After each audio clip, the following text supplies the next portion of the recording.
people that are our heroes, the people we should look up to, are not the big politicians and the big business leaders and those really serious people that are managing our world at the moment, but the little people we all once were, the 5-year-olds we once were. That's because the person that I am is this person. This is who is living right inside of me on this stage now. Because we have built into the DNA of that company the absolute values that it lives by, a value of childlike, to be childlike. Whether the people we recruit, how we promote them, how we reward them, to be childlike with that imagination and that free thinking is what we challenged ourselves. And as you know, that company was Ella's Kitchen. Let's find toddlers who have created businesses.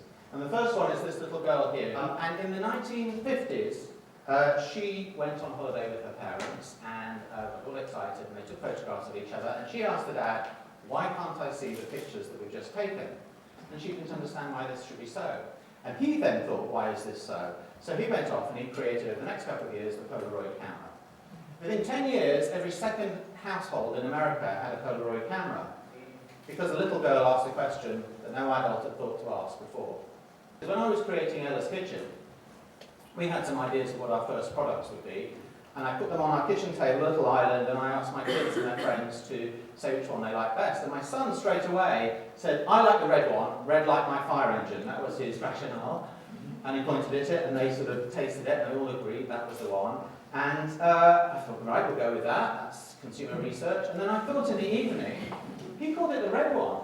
We should call it the red one, because that's the way a toddler thinks. Us, here, because we were once 3, 4 or 5 years old, 98% of us in this room thought divergently because we got through our day. So 98% of us were creative. And for those of us who are over 25, 2% of us think creatively, think divergently as we get through our day. Which means that 96% of us lose creativity. It was there in the world, and now we don't use it. That's a huge loss. Because creativity breeds ideas, and ideas can change the world.